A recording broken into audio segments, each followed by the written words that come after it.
We chose an apartment over a house for us because there was only the two of us.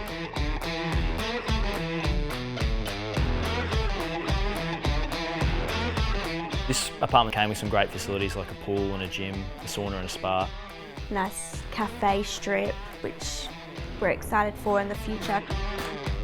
Although we've been here a few weeks, one of my most favourite memories was having all my friends over for a housewarming. It was really special because we're all from different states. We were able to entertain them in our own place for the first time, which made it really special for us.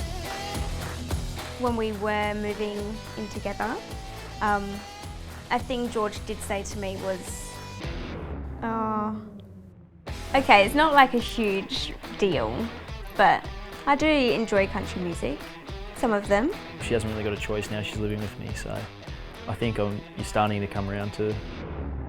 Yeah.